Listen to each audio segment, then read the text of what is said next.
तो बच्चों आज हम लोग जो आपका न्यू एनसीईआरटी की एक्सप्लोरेशन वाली बुक है उसमें चैप्टर नंबर 6 जो फोर्थ चैप्टर है उसके पेज 115 मेन एक्सरसाइज जो है रिवाइज रिफ्लेक्ट उसके क्वेश्चंस के 1 और क्वेश्चन नंबर 2 के सॉल्यूशन इस वीडियो में करेंगे और बाकी के अगले वीडियो में करने वाले हैं। तो चलिए क्वेश्चन नंबर 1 से हम लोग स्टार्ट करते हैं बच्चों। क्वेश्चन नंबर 1 हमारा है using a horizontal force if a table is moved across the floor at a constant velocity।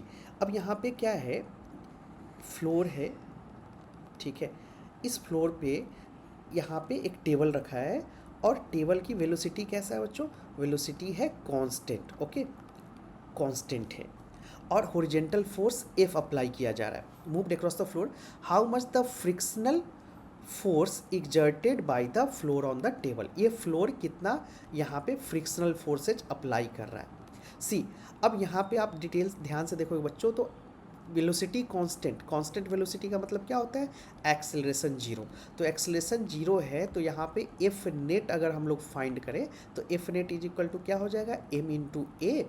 Body का मास हमें पता नहीं, एक्सेलरेशन जीरो है तो एफ नेट क्या हो जाएगा, zero.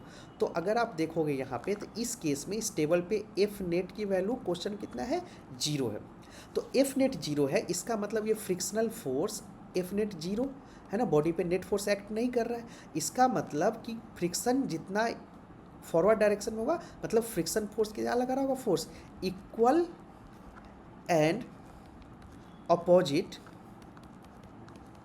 To the magnitude of applied force, applied force है ना, क्योंकि न्यूटन थर्ड लॉ, होल इसके पीछे का कॉन्सेप्ट क्या है, Newton third law, equal and opposite. यहाँ ध्यान दीजिएगा बच्चों, आपको कन्फ्यूजन हो रहा होगा कि सर क्वेश्चन में तो फोर्स दे रखा है, आप बोल रहे हो फोर्स जीरो। आप ध्यान रखिए मैं क्या बोल रहा हूँ, एफ नेट, बॉडी पे फोर्स अप्लाई हो रहा है बट इसकी वजह से जो नेट फेस फोर्स जनरेट हो रहा है वो जीरो हो रहा है।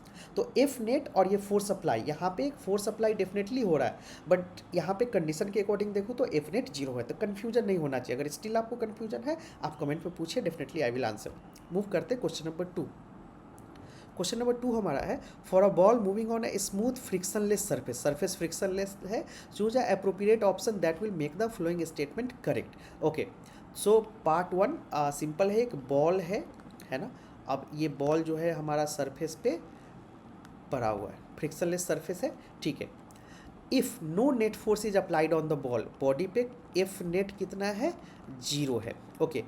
सो on the ball in the direction of its motion the magnitude and of the velocity of ball will remain same, increase or decrease।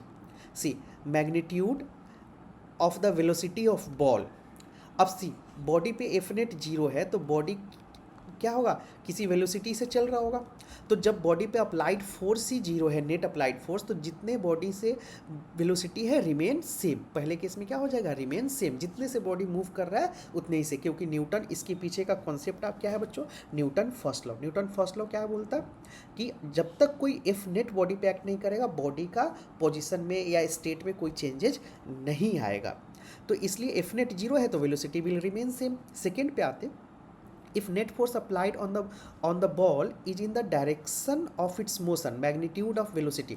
now question is asking कि जिस direction में बॉडी मूव कर रहा है ना उसी डायरेक्शन में F net apply हो रहा है। तो ये वेलोसिटी के साथ क्या होगा, तो जिस डायरेक्शन में बॉल मूव कर रहा है उसी डायरेक्शन में आपने फोर्स अप्लाई किया तो डेफिनेटली ये वेलोसिटी को इंक्रीज कर देगा, तो आपका आंसर हो जाएगा इंक्रीज।